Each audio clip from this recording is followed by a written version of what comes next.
All right, I've been looking forward to this, Corina, this the internationalism that you bring to the table here. So, welcome to the Leaders Who Care series. Well, thank you for having me. I'm excited to be here. I've been excited about this for a while, and so it's time. I mean, I've certainly learned that you are a leader who cares. Now we just got to show the rest of them that you are for sure. And I super enjoyed seeing you and your son actually recently in Abu Dhabi. That was great. Getting to know you better in that light also. And so why don't we start by, as usual, introducing yourself. However, I have to, especially for men, I have to put an asterisk. I'm not asking you what you do in your business yet. I'm asking you, that's not the question. I'm asking you about Karina, like where are you from originally? Where are you now? Or multiple places maybe. What do you feel comfortable talking about your background and your family? Maybe stuff you've never told anybody you want to reveal to the world now. Stuff like that, if you can share. Yeah, sure. So I'm Corina. I'm a German.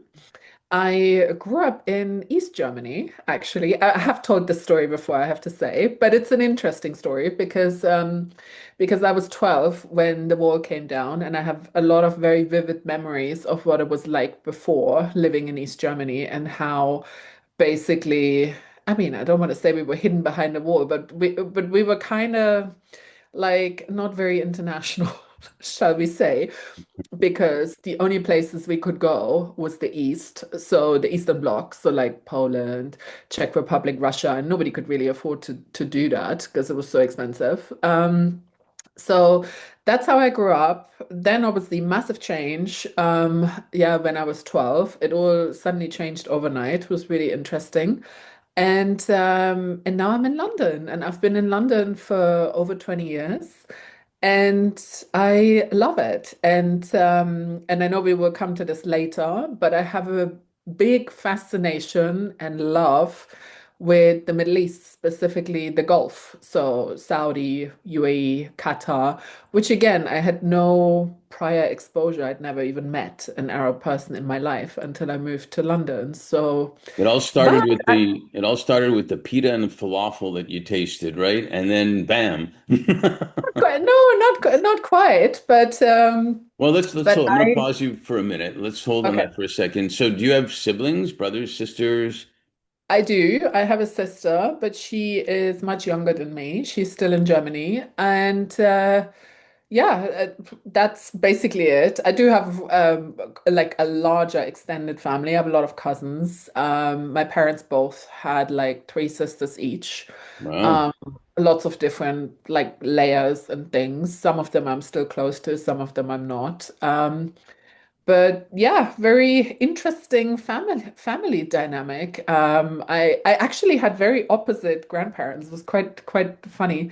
Um, because my one set of grandparents were very religious. They were very Catholic and very straight and always wanted to us to go to church, which we didn't really want to do.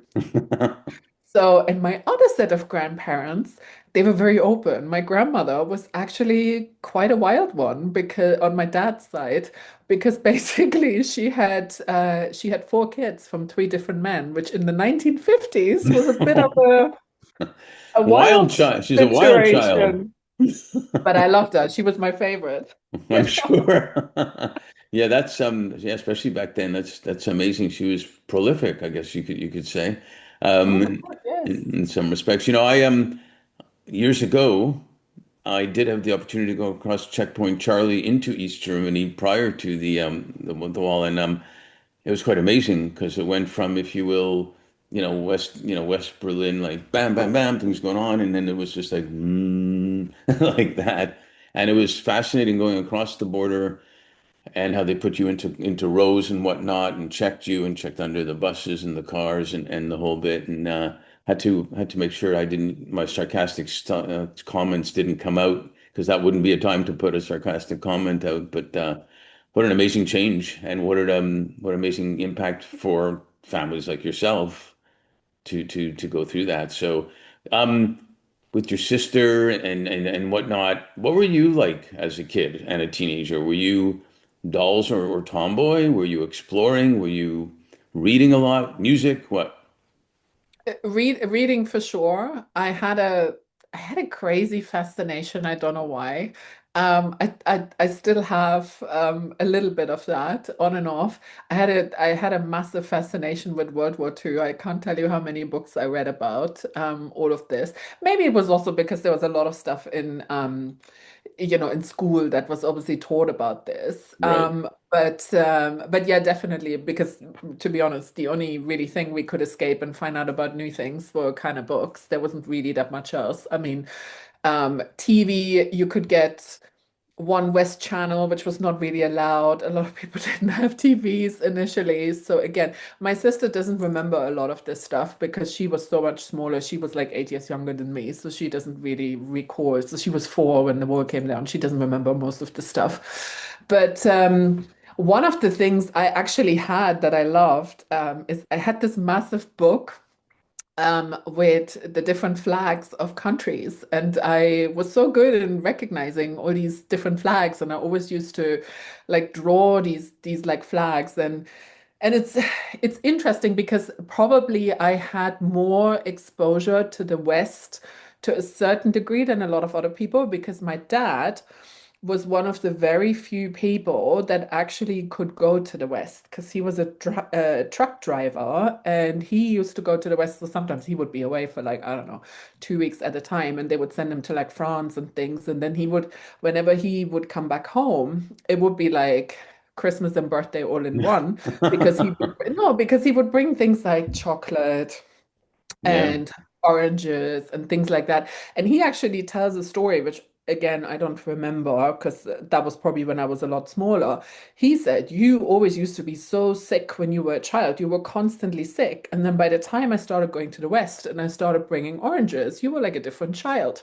You suddenly were fine. So that kind of just shows you that we were missing a lot of this stuff. And because I know it sounds so wild now because this seems so far away, but we didn't have things like oranges and bananas, or whenever they had them in the shop, people had to queue, and it was anyone's guess that if you could get any. Or the same thing was something with cars. People just didn't have cars because you could buy used cars, but you would be on a waiting list for 15 years for one car. And people go like, this is crazy. I'm like, I know, but we just didn't know any different.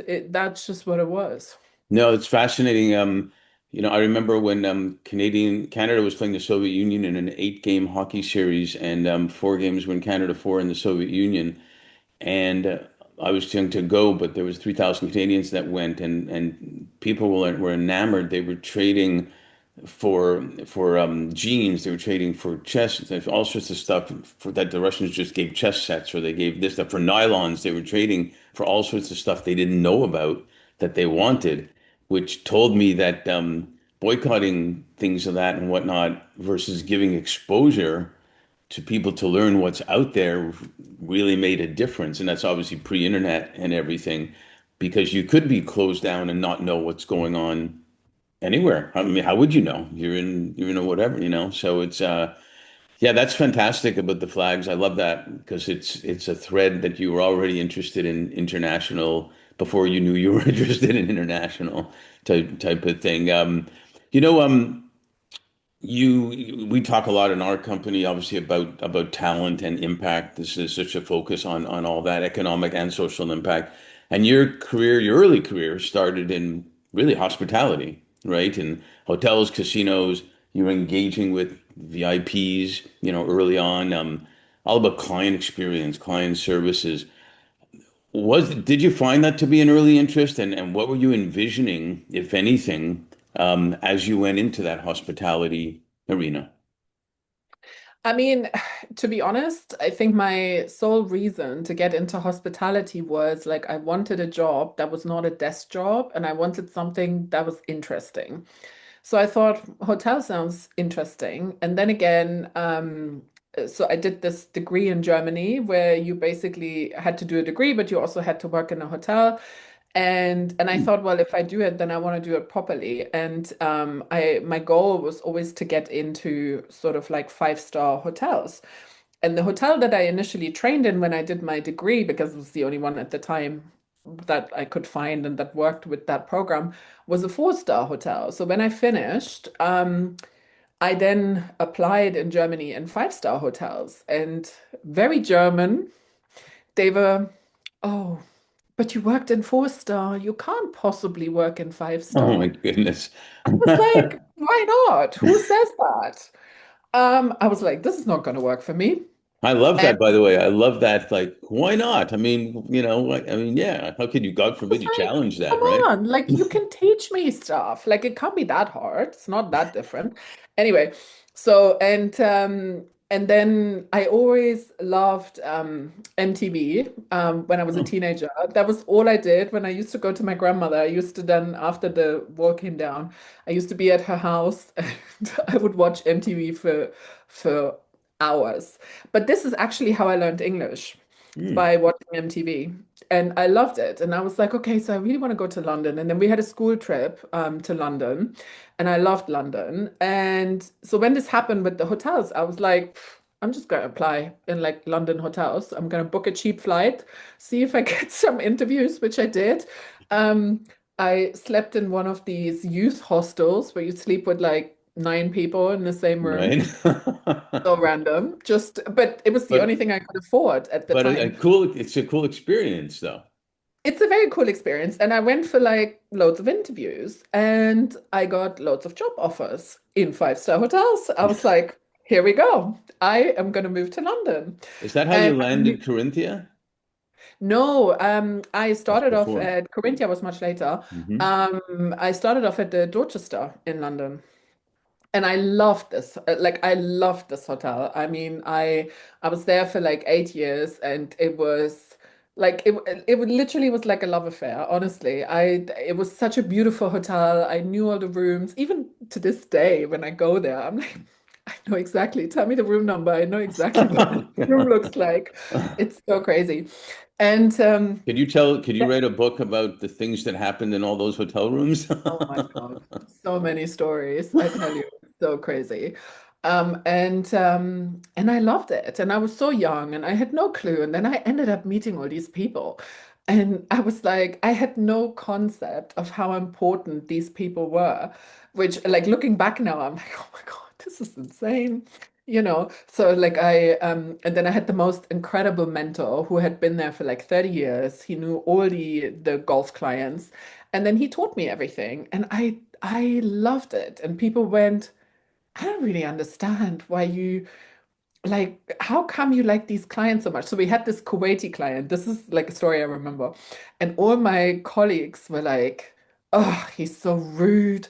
Like, no, when nobody wanted to deal with him. And I was like, I don't understand. Like, he's very nice to me. And he even tipped me. Like, what am I doing different to everybody else? But you know what I did different? I took an interest in him. Like we had a proper conversation. How's your Right. family? Talk about this, talk about that. And he felt seen.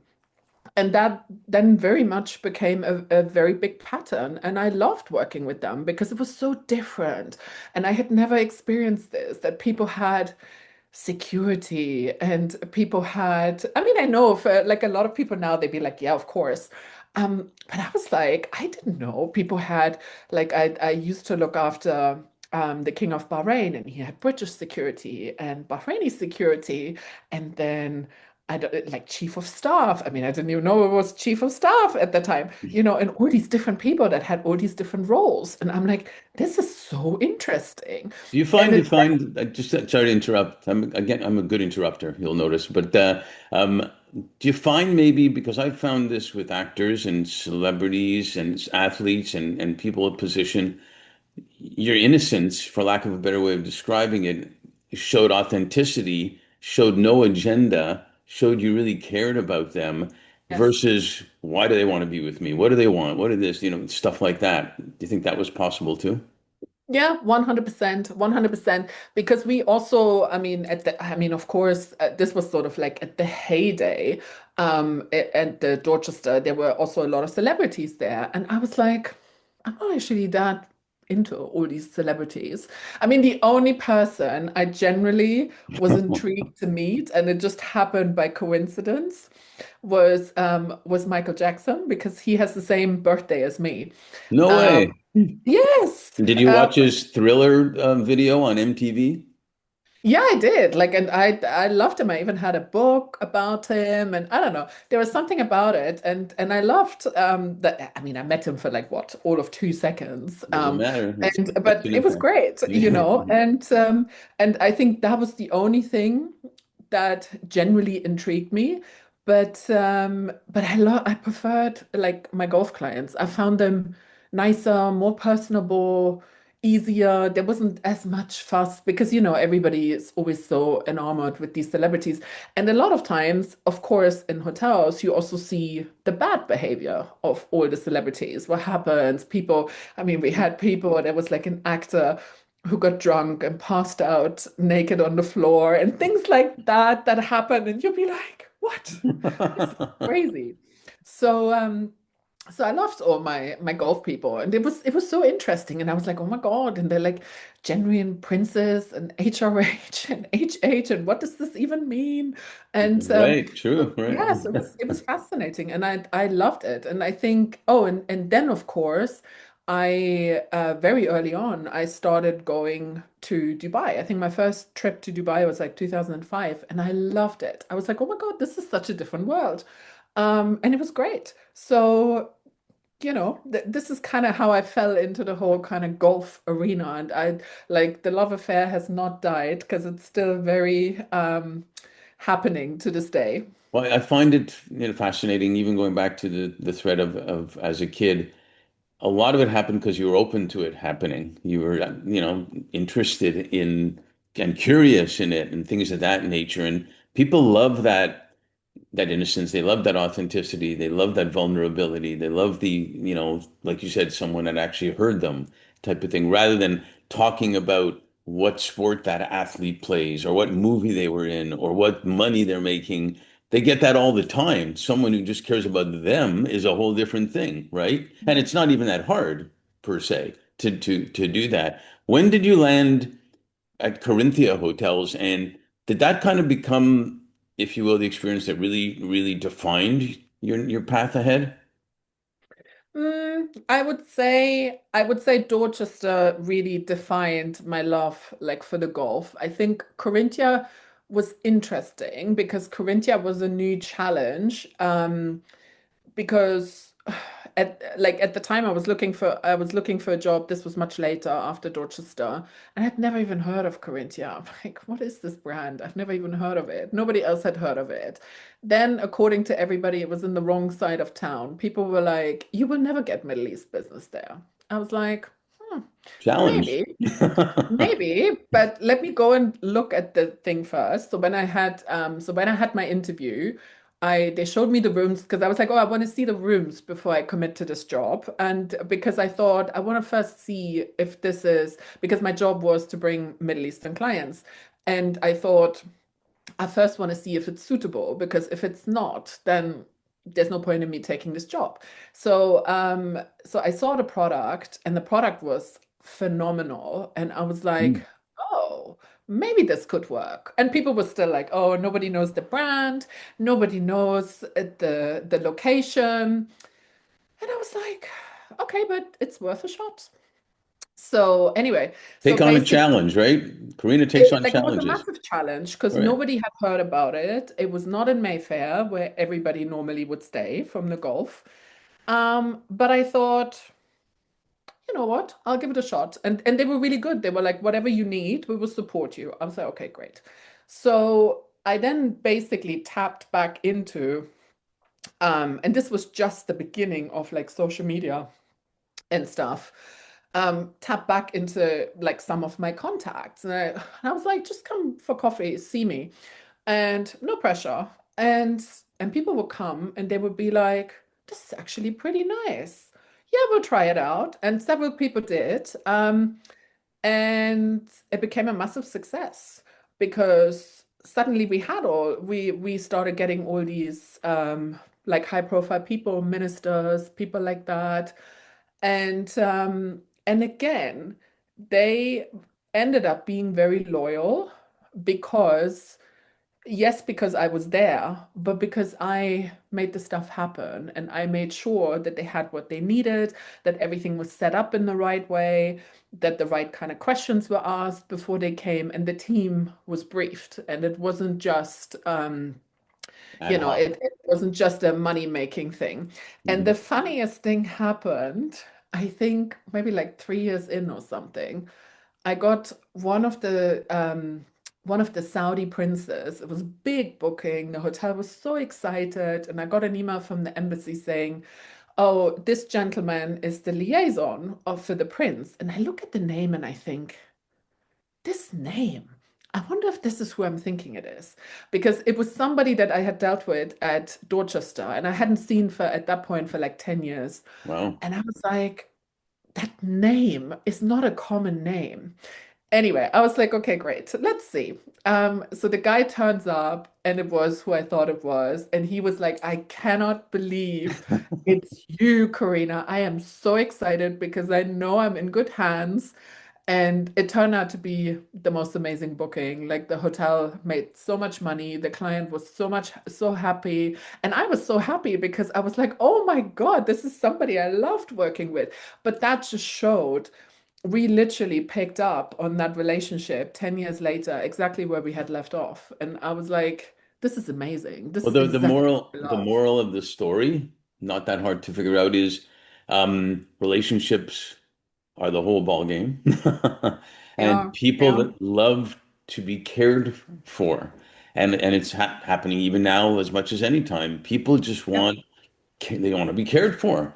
And yeah. and if you do that, you know, a boss and an employee, a coach and a sports team and a player, as a hospitality, if you take care of people, they'll be loyal to you till the end of time. Even And they will parents. do, and they will do whatever you need. And I have another great story, which I think you're gonna love, which I haven't really told that often.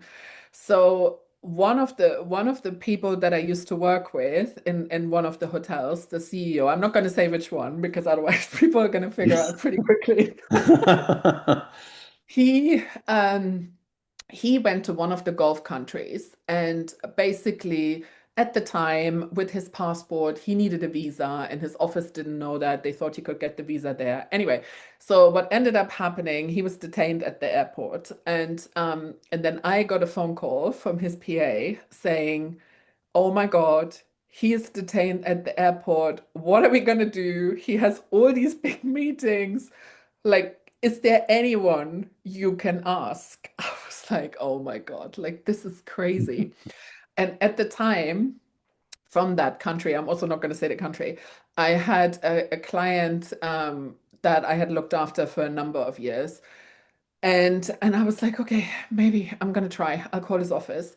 So I called his office and I said, listen, I need a massive favor. It's not for me, but my CEO is basically detained at your airport. Is there any way you can help me? And he was like, of course, within 10 minutes. I don't know what he did, who he sent to the airport, but they rolled out the red carpet. He went from being detained to being like, oh my God, anything you need. Like, oh my God, it was such a good story. And they were so happy. So my client in that country, they were like, we're so happy finally we can do something for you because you've been doing stuff for us all this time. And I'm like, oh my God. And then of course I looked very good in front, with the big boss. But it was such a great story. I was so happy. They were so happy that they could help me, but it just shows you like what people will do, if you're genuinely invested in the relationship. Yeah, keyword there is genuinely and authentically, not looking tit for tat. Well, I did this for you. What have you done for me? Type of Hmm. thing. And it could be, and it happens so often in my business too. Um, excuse me, very emotional. Excuse me, no, where 5 years, 10 years later, they come back and it's just there. So good for you for doing that. And if you do it authentically, it's such a great feeling because you're not ticked off. Well, they haven't done anything for me lately, type of crap. That's ridiculous. So I want to go to what you're doing now because it so relates obviously to all the experiences you picked up to be able to do what you do now. I mean, you offer your services to international companies, professionals, trust and relationships, like we talked about, are the highest value of all. Maybe even showing them and educating them on what they don't know that they even don't know about what they're getting into. Can you share about what you do now, in the Middle East, in the Gulf region, and what do you offer? Yeah. So very much, I see myself as a bridge between the West and the Gulf.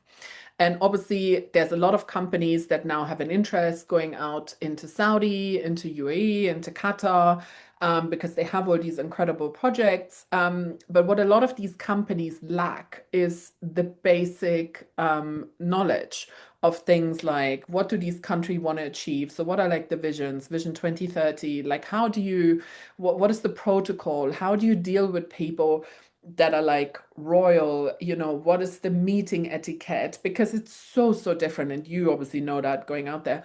It's so, so different from the West. And you can't do the same pitch that you do in New York, in Riyadh.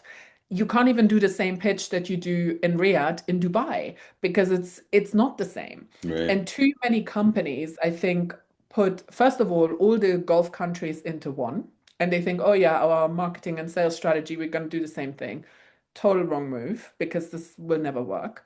And and then the other thing is a lot of them underestimate it. They underestimate, how much they know, how digital savvy they are, how much technology they have, and then they get there and then they wonder why the pitches don't work, why the relationships don't work, why the business deals fall apart. And that's why I come in to help them and basically give them that education, tell them, do this, don't do this. So they feel much better prepared, but they also look better in front of them. They look like they've done their homework.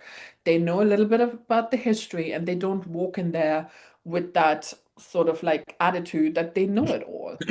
You know, There's a lot of that. it still goes back to the caring, doesn't it? Because you cared enough to find out, get to know them better. This isn't rocket science. Get to know the etiquette, get to know how to get in a relationship. All these things are deal breakers or deal makers, basically, along the way. And I when I moved from Canada to the States, it was to be executive director of a global leadership development organization, and we traveled a lot, and we always prepared all our staff for when they're going to another country. This is even back in the 80s, and it was So interesting. you were ahead of your game already, you Yeah, know? but it wasn't like when I was a kid, it wasn't like that's what I want to do type of thing, but it happened a little bit like you. But my main point was we actually loved learning about how to act in those countries and what to do at the dinner table, what to do, all these different things. It was fascinating, and it worked. It worked to do that. So I mean, I love what you do, and I'm sure you probably have some stories because, for example, even in search, we've worked on searches to place, senior level people, executives in other countries, and an American can't just go and lead another company in another country. You have to have some local participation, all this stuff. And I'm sure you have some stories about. Do you have any stories about experiences about, executives saying, "Well, I've been there, I know what to do," type of thing? Yeah, I mean, I think like there's stories all the time where people go in, they do a pitch, they think it's gone well, they come back, yes, we've got this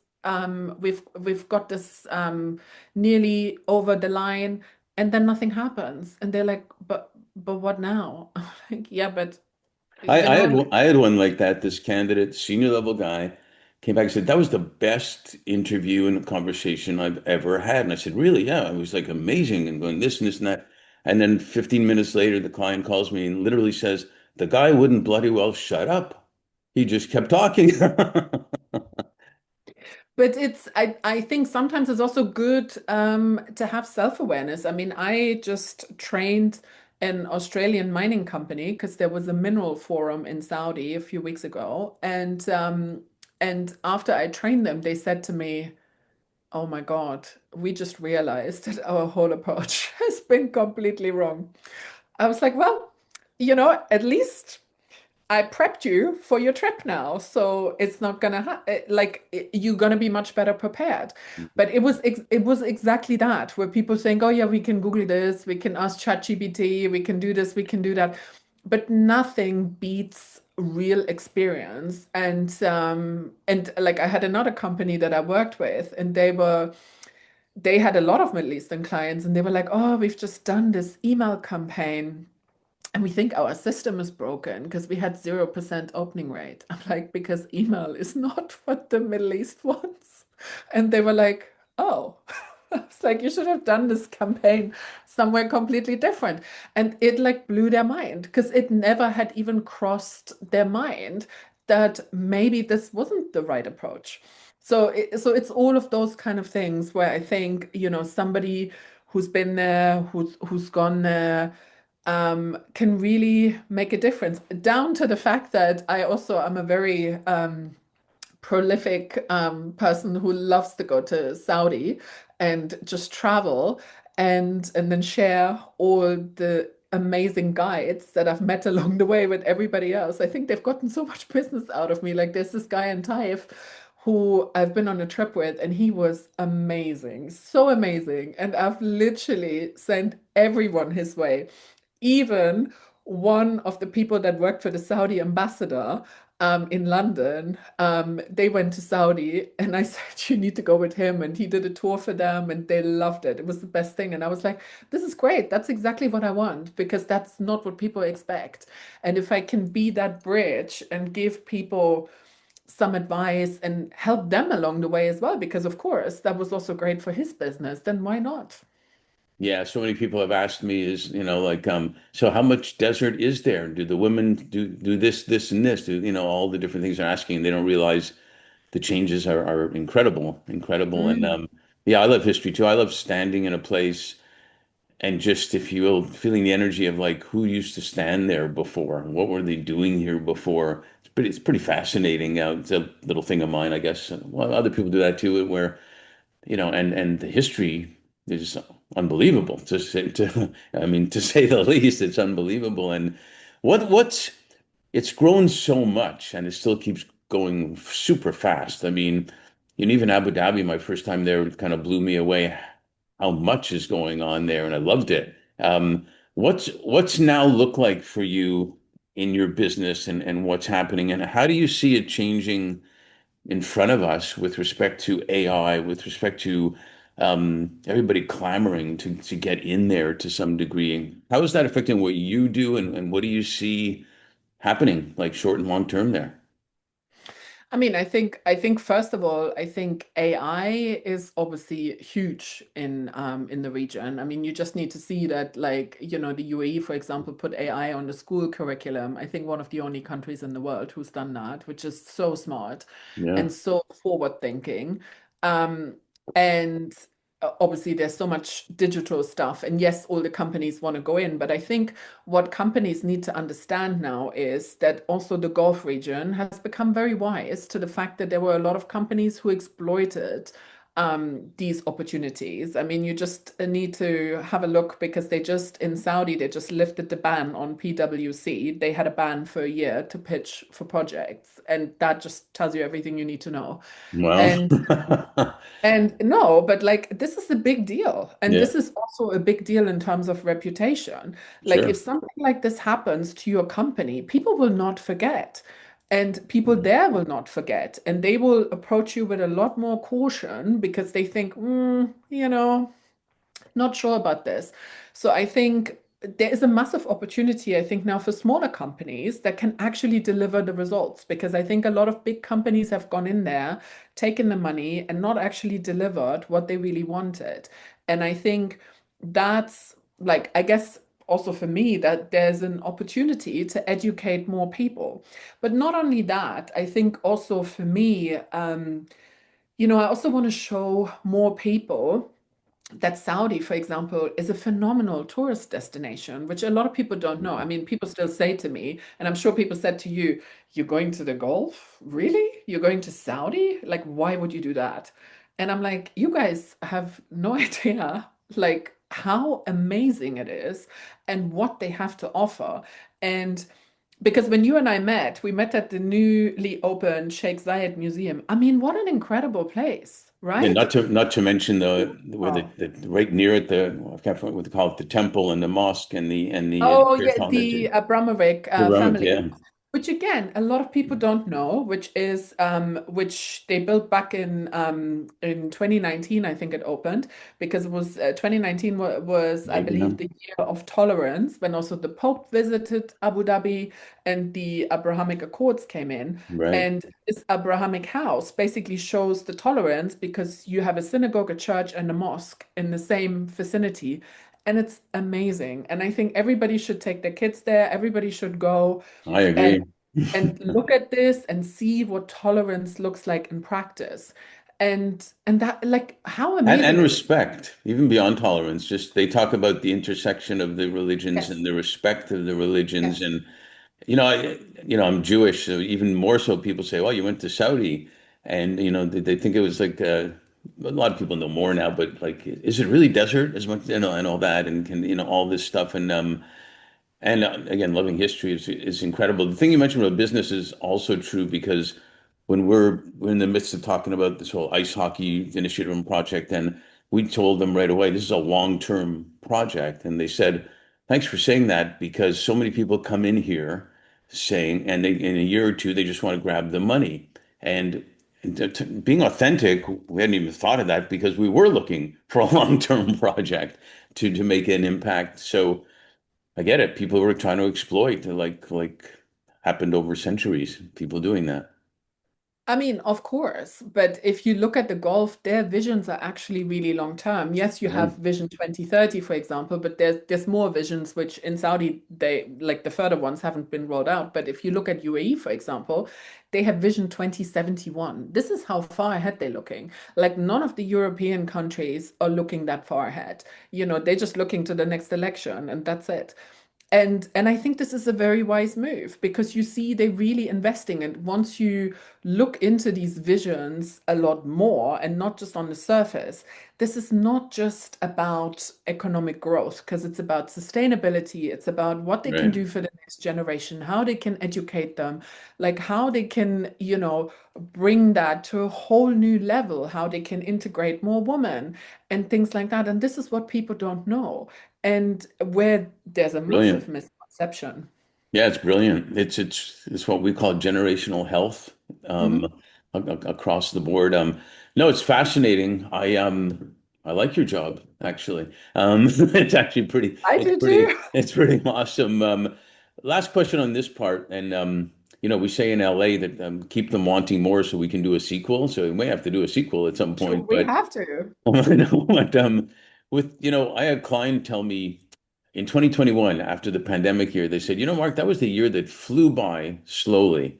And I thought that was an interesting way of putting it. And even now, people feel like COVID was yesterday and years ago at the same time. Um, and now we're already in 2026, amazingly. What are you most grateful for, and what are you most hopeful for?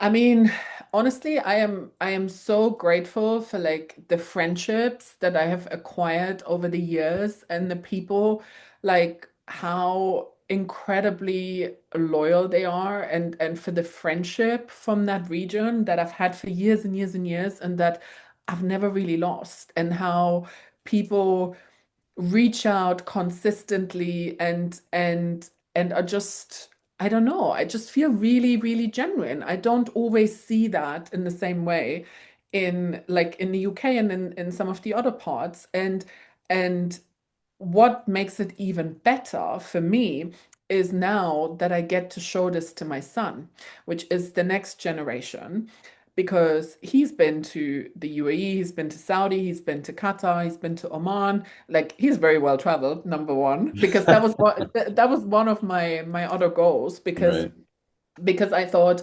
I never had the chance when I was a kid to travel that much. So if I ever have a child, I want him like to go to all these places.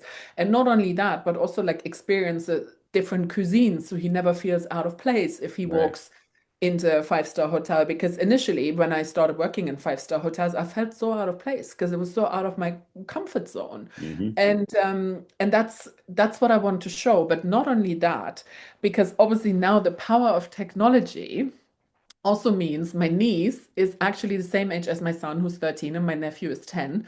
And obviously now everybody has a phone, so they end up seeing all the pictures from my trips. And now they live in this small village in Germany, which of course they also have traveled, but they haven't as traveled as extensively as my son. So now they see all my pictures when I go to Saudi, and they keep saying to my sister, well, I think we should be going to When Saudi is or to Auntie Dubai. Corina going to bring us to all these places? Well, exactly. And my sister's like, oh my God, what have you started? But no, but I'm like, this is great because I want them to see that Sure. this is different and there's a different world out there. And this was something that I wished I would have had as a kid, which obviously wasn't the time. But if I can give that to the next generation and them not then thinking, oh God, Saudi, like, I don't know, and instead saying, oh no, I really want to go there. It looks really good, then, I feel like that's great. I can influence some other people. Yeah, and it's huge. Engaging, meeting, eating with other people is the solution for almost everything actually out there. You talk about peace, you talk about business, you talk about all that. Um, because then otherwise you don't know, and you may pick up opinions of what other people say, and they're not real. And there's ways that, I know senior citizens sometimes who can't travel now have the opportunity with virtual reality to actually go to places virtually because they can't travel. And even Mm. that is amazing stuff. But because it's about interacting and learning and not judging, but just, really, really accepting. So, well, I'm grateful that I have a great new friend. I'm grateful for that. And I'm hopeful because you are a leader who cares about people, and that gives me hope with you and other people that are making a difference that way. So thanks for that, and thanks for sharing and being on the series. But thank you so much for having me.